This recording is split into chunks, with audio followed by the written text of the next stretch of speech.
तो चलिए इसमें से अगला क्वेश्चन देखते हैं, question number 25। In the figure ABCD is the quadrilateral in which AB is equal to AD and BC is equal to DC। Prove that, first है AC bisects each of the angles A and C। उसके बाद second है BE is equal to ED, third है angle ABC is equal to angle ADC। ठीक है, अब यहाँ पे एक चीज और पूछना है, can we say that AE is equal to EC।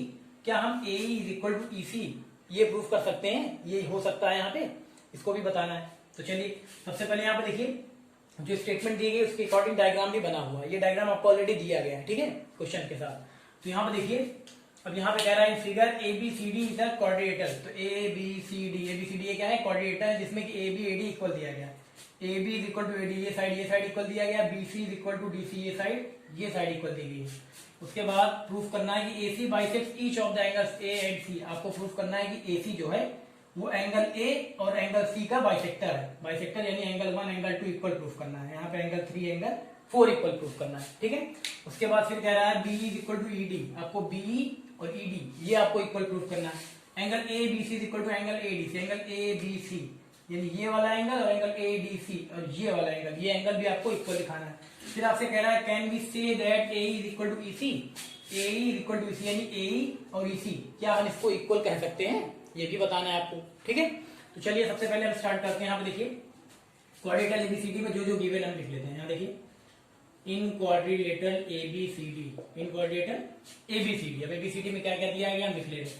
AB is equal to AD दिया गया, लिख लेते हैं। AB is equal to AD, AB is equal to AD, BC is equal to CD, BC is equal to CD, BC है ये,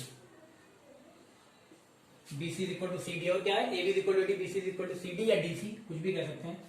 हाँ, ये दिया गया है AB is equal to AD, BC is equal to DC, ये दिया गया है, ठीक है। अब चलिए यहाँ पे देखिए, सबसे पहले हम क्या करते हैं, ट्राइंगल ABC, ये ट्राइंगल और ट्राइंगल ADC और ये वाला ट्राइंगल दोनों कॉन्वेंट दिखाते हैं। लिख लेते हैं यहाँ पे इन triangle ABC, in triangle ABC and triangle ADC, ठीक है। ABC इस वाले में और ADC इस वाले में, दोनों को कॉन्वेंट दिखाते हैं ABC ADC को। चलिए ABC और ADC में, इन triangle ABC and triangle ADC, इसमें देखिए सबसे पहले तो आपको AB is equal to AD, ये साइड इक्वल मिल गई। तो हम लिख सकते हैं AB is equal to AD, AB is equal to AD। ये कहां से आया? ये गिवन है। उसके बाद फिर चलते हैं आगे, फिर BC is equal to CD, है ना, ये कह सकते हैं BC is equal to DC। तो हम लिख सकते हैं यहाँ पे क्या, BC is equal to DC।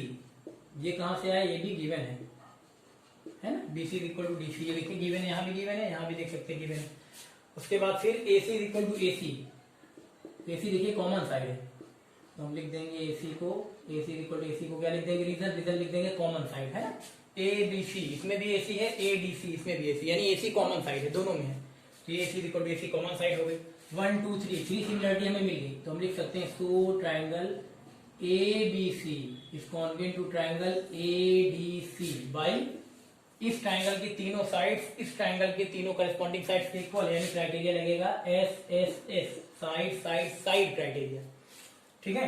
चलिए अब ये हो गया। तो इसके बाद हम क्या करते हैं, CP का यूज करके हम एंगल BAC यानी एंगल 1 और एंगल DAC यानी कि एंगल 2, इसको हम इक्वल लिख सकते हैं CP से, क्योंकि दोनों ट्राइंगल कॉन्ग्रुएंट है और कॉन्ग्रुएंट ट्राइंगल के करस्पॉन्डिंग पार्ट्स क्या होते हैं, इक्वल होते हैं।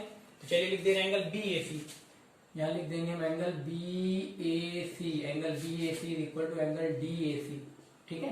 यहाँ देखिए BAC ये 1 और DAC ये एंगल 2, ये दोनों इक्वल हो गए। यहाँ भी लिख दे रहे हैं angle 1 is equal to angle 2, angle 1 is equal to angle 2। ये आया कहाँ से, यहाँ हम लिख दे रहे हैं ब्रैकेट में बाई CPCT, ठीक है। ये CPCT से दोनों इक्वल हो गए, ठीक है। इसके बाद चलिए हम क्या करते हैं, इसको इक्वेशन नंबर फर्स्ट मान लेते हैं। ये जो angle 1 is equal to angle 2, इसको ले लेते हैं इक्वेशन फर्स्ट। और इसके अलावा देखिए, ये तो आपने दिखा दिया, और आगे देखते हैं इसके अलावा ऑल्सो करके। यहाँ देखिए इसके बाद, है ना, इतना लिखने के बाद यहाँ ऑल्सो करके अब अपने ट्राइंगल ABC और ट्राइंगल ADC आपने कॉन्वेंट दिखा दिया, तो करस्पॉन्डिंग पार्ट्स आपने CPCT से इक्वल दिखा दिए। ऐसे यहाँ पे भी एंगल BCA, एंगल BCA है ना, ये एंगल BCA यानी एंगल 3, और एंगल DCA DCA का मतलब एंगल 4, यानी यहाँ पे आ गया क्या, angle 3 is equal to angle 4। ये भी कैसे आया, ये भी आया आपका बाई CPCT। कॉन्वेंट ट्राइंगल्स के करस्पॉन्डिंग पार्ट्स इक्वल होते हैं, ठीक है। इसको भी रीजन लिख देंगे क्या, बाई CPCT। इसको हम लिख ले रहे हैं इक्वेशन नंबर 2। अब आप दोनों में देखिए from first and second, from equation first and equation second. First और सेकंड में देखेंगे आपने क्या किया, एंगल 1 एंगल 2 इक्वल प्रूफ कर दिया, और सेकंड में देखें आप एंगल 3 और एंगल 4 इक्वल प्रूफ कर दिया, है ना।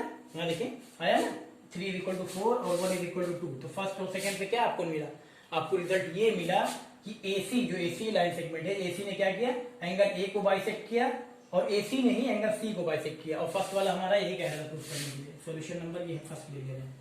फर्स्ट वाला यही कह रहा था कि AC bisect each of the angles A and C, यानी आप प्रूफ करिए कि AC जो है वो एंगल A और एंगल C को बाइसेक्ट करता है, यानी AC angle A angle C का बाइसेक्टर है। तो यहाँ पे इससे प्रूफ हो गया फर्स्ट और सेकंड से, क्योंकि यहाँ पे देखिए एंगल 1 एंगल 2 के इक्वल प्रूफ हो गया, और एंगल 3 एंगल 4 के इक्वल प्रूफ हो गया, यानी कि AC क्या है, एंगल A और एंगल C को बाइसेक्ट करता है। तो हम लिख सकते हैं फ्रॉम फर्स्ट एंड सेकंड से कि AC बाइसेक्ट, ठीक है। यहां लिख सकते हैं AC बाइसेक्ट, AC है AC बाइसेक्ट, यहां से भी AC bisect each of the angles, AC bisect each of the angles, each of the angles, angle A and angle C। ये हो गया आपका प्रूफ, ठीक है। ये फर्स्ट वाला आपका प्रूफ हो गया, ठीक। AC क्या है, एंगल A और एंगल C को बाइसेक्ट करता है, यानी AC angle A angle C का बाइसेक्टर है। तो ठीक है, ये हो गया।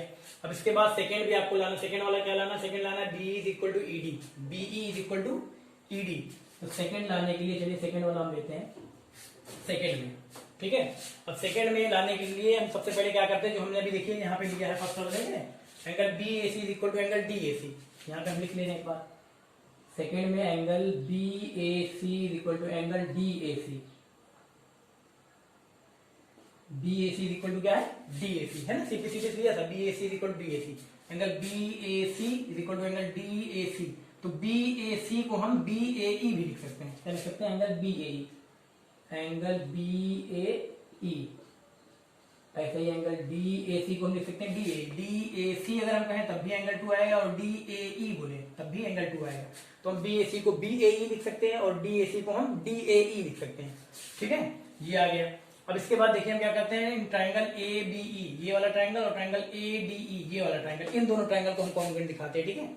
चलिए दिखा देते हैं। यहाँ हम लिख देंगे इन ट्राइंगल्स को शायद थर्ड मान लीजिए आप। यहाँ पे देखिए, नहीं क्या लिख लीजिए पहले BAE, देखिए BAE यानी ये तब भी एंगल बना रहा है, इसको ऐसे भी लिख सकते हैं आप, angle 1 is equal to angle 2, BAE angle 1 और DAE एंगल 2। इसको ले ले रहे हैं क्वेश्चन नंबर, चलिए थर्ड ले लें, ठीक है। यहाँ से अब यहाँ पे देखिए एक चीज ये ऑलरेडी प्रूफ कर चुके हैं आप, लेकिन एक बार फिर से हमने ले लिया यहाँ पे। चलिए अब यहाँ पे देखिए, अगर हम ले कौन सा angle, triangle, in triangle ABE, in triangle ABE and triangle ADE, ठीक है। इन ट्राइंगल ABE इस वाले में, ट्राइंगल ADE इस वाले, इन दोनों ट्राइंगल को हम कॉन्ग्रुएंट दिखाते हैं, ठीक है। सबसे पहले AB is equal to AD मिल जाएगा आपको, लिख दीजिए यहाँ, लिख दीजिए आप AB is equal to AD। ये मिला कहाँ से, रीजन आपको बताइए, गिवन है, ठीक है। AB is equal to AD मिल गया। उसके बाद और क्या मिला आपने, ये देखिए angle BAE is equal to angle DAE, यानी angle 1 is equal to angle 2। यहाँ देखिए angle 1 is equal to angle 2, इसको भी लिख सकते हैं angle 1 is equal to angle 2। ये कहाँ से आया, फ्रॉम थर्ड हम लिख ले रहे हैं, फ्रॉम थर्ड है ना, ऊपर थर्ड लिखा है, ये हमको यहाँ से मिल गया। उसके बाद फिर देखिए ABE और ADE में, इस ट्रायंगल में AE साइड क्या है, कॉमन है, हम लिख सकते हैं AE is equal to AE common side. AE is equal to AE क्या है, रीजन दे देंगे कॉमन साइड, ठीक है। AE is equal to AE क्या हो गया, कॉमन साइड। अब यहाँ पे देखिए, अगर हम एक ट्रायंगल ABE में लेते हैं तो साइड कौन सी ली, AB ली, और साइड कौन सी ली, AE ली, AB और AE, और एंगल कौन सा लिया, एंगल 1, यानी कि यहाँ पे देखिए 2 साइड्स है और इंक्लूडेड एंगल है, 2 साइड्स एंड इंक्लूडेड एंगल। देखिए ट्रायंगल ABE में 2 साइड्स एंड इंक्लूडेड एंगल, ये जो इक्वल है किसके, ट्रायंगल ADE में 2 करस्पॉन्डिंग साइड्स और इंक्लूडेड एंगल के, यानी कि ये किससे हो जाएगा, साइड एंगल साइड से कॉन्ग्रुएंट। तो हम लिख सकते हैं। इसके बाद यहाँ लिख दे रहे हैं, देखिएगा इधर लिख दे रहे हैं, ठीक है। इसके बाद यहाँ लिखना है आपको, यहाँ लिख देंगे आप triangle ABE, triangle ABE is congruent to triangle ADE। ADE कौन से क्राइटेरिया से? बाई साइड एंगल साइड, है ना, टू साइड्स देखिए एंड इंक्लूडेड एंगल AB और AE, two sides and included angle 1। Triangle ABE की two sides and included angle triangle ADE की to corresponding sides और इंक्लूडेड एंगल के equal है, यानी क्राइटेरिया कौन सा लगेगा? SAS। ठीक है, तो यहाँ पे दोनों ट्राइंगल क्या हो गए? कॉन्ग्रुएंट हो गए। अब दोनों ट्राइंगल ABE ये वाला और ADE ये वाला, ये दोनों ट्राइंगल कॉन्ग्रुएंट दिखा दिए, तो हम CPCT से BE is equal to ED लिख सकते हैं। यहाँ हम लिख सकते हैं this imply BE is equal to ED। यहाँ हम लिख देंगे क्या? BE is equal to ED। कैसे? By CPCT। ठीक है, by CPCT, corresponding part of congruent triangle. दो ट्राइंगल्स कॉन्ग्रुएंट हैं तो इनके करस्पॉन्डिंग पार्ट्स क्या होंगे? इक्वल होंगे। ठीक, ये हो गया। तो आपने सेकंड वाला प्रूफ कर दिया। देखिए फर्स्ट हो गया, कहाँ गया फर्स्ट? ये फर्स्ट आपने प्रूफ किया, उसके बाद सेकंड प्रूफ किया, सेकंड, उसके बाद थर्ड प्रूफ करना। चलिए थर्ड प्रूफ कर देते हैं। तो थर्ड प्रूफ करने के लिए हम क्या ले लें? हमें थर्ड क्या चाहिए? हमें थर्ड प्रूफ करना है ABC is equal to ADC। ABC angle ABC, यानी ये वाला एंगल ABC और ADC और ये वाला एंगल, ये एंगल और ये एंगल इक्वल प्रूफ करना है। ठीक है, तो ये भी हो जाएगा क्योंकि आप पहले ही ABC और ADC इन दोनों ट्राइंगल्स को कॉन्ग्रुएंट दिखा चुके हैं। ये देखिए triangle ABC congruent to triangle ADC, इन दोनों को कॉन्ग्रुएंट दिखा चुके हैं। तो CPCT से हम ABC और ADC को इक्वल लिख सकते हैं। चलिए कहाँ लिख दें? जगह बनाए इसके लिए, इतना लिखिए अब तक।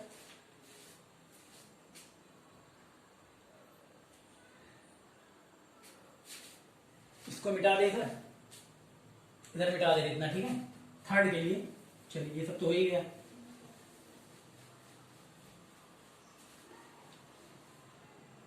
चलिए ठीक है, अब हम ले लेते हैं कौन सा? थर्ड वाला। थर्ड वाले के लिए देखिए हमारे पास पहले ही है, तुम लिख सकते हैं it is proved above. It is proved above. ठीक है, इट इज प्रूव्ड अबव, यानी कि देखिए यहाँ पे हम ये पहले ही प्रूफ कर चुके हैं। It is proved above that, यहाँ लिख लीजिए, it is proved above that क्या? कि triangle ABC, triangle ABC is congruent to triangle ADC। ये दोनों ट्राइंगल क्या है? कॉन्ग्रुएंट है। ABC ये वाला और ADC ये वाला, ये दोनों कॉन्ग्रुएंट है। दोनों ट्राइंगल कॉन्ग्रुएंट है ABC ADC, तो हम इसके करस्पॉन्डिंग पार्ट्स को इक्वल दिखा सकते हैं CPCT से ना। यानी एंगल ABC जो होगा, तो हम लिख सकते हैं एंगल ABC जो होगा वो एंगल ADC के इक्वल होगा। कैसे इक्वल होगा? बाई CPCT, है ना। दोनों कॉन्ग्रुएंट ट्राइंगल्स है, कॉन्ग्रुएंट ट्राइंगल्स के भी करस्पॉन्डिंग पार्ट्स होते हैं, वो क्या होते हैं? इक्वल होते हैं, चाहे एंगल हो चाहे साइड हो। तो यहाँ पे क्या कर लिया हमने? थर्ड वाला भी प्रूफ कर दिया। थर्ड वाला प्रूफ करने के बाद आपसे कह रहा है कि इसको मिटा दे रहे हैं। थर्ड के बाद देखिए थर्ड हो गया, फर्स्ट सेकंड थर्ड प्रूफ कर दिया। यहाँ पे देखिए एक चीज और पूछ रहा है आपसे, can we say that A is equal to EC, है ना। तो दिस इंप्लाइज यहाँ पे कह रहा है कैन वी से दैट, क्या हम A is equal to EC equal कह सकते हैं या इक्वल लिख सकते हैं? तो यहाँ पे हम लिख देंगे this implies AE is not equal to EC। AE is not equal to EC। हम AE को इसको EC इसके इक्वल नहीं लिख सकते। क्यों नहीं लिख सकते? क्योंकि यहाँ लिख दे रहे हैं for AE is equal to EC, for AE is equal to EC, यानी AE is equal to EC। ये इक्वल होने के लिए हमें क्या चाहिए? हमें ये ट्राइंगल कॉन्ग्रुएंट चाहिए। यानी कि हम लिख देंगे यहाँ पे for AE is equal to EC we have, या ऐसे ही लिख दे रहे हैं for AE is equal to EC, यही लिख दे रहे कॉमन लगा के। देखिए आगे triangle AED is congruent to triangle AED is congruent to triangle CED, triangle CED, है ना। तो पहली बात तो ये पूछ रहा था क्या हम इसको इक्वल लिख सकते हैं? तो इसका आंसर क्या है? A is not equal to C, यानी AE को हम EC इक्वल नहीं लिख सकते। क्यों नहीं लिख सकते? क्योंकि अगर AE is equal to EC, अगर AE is equal to EC हो जाएगा, यानी कि हम लिख सकते हैं अगर AE is equal to EC, तो उसके लिए कंडीशन क्या चाहिए? कि ट्राइंगल AED और CED कॉन्ग्रुएंट हो। तो AED ये ट्राइंगल और CED ये ट्राइंगल कॉन्ग्रुएंट हो। तो ये ट्राइंगल आप कॉन्ग्रुएंट दिखाएंगे तो इसमें कोई तीन सिमिलरिटी मिल रही है आपको? कोई करस्पॉन्डिंग साइड से करस्पॉन्डिंग एंगल दिख रहा है? नहीं दिख रहा ना, यानी कि AED और CED एक कॉन्ग्रुएंट नहीं है। जब कॉन्ग्रुएंट नहीं है तो AE is equal to EC हो ही नहीं सकता। ठीक, इतना पूछ रहा, ये हो गया पूरा। ठीक है, कर लीजिए।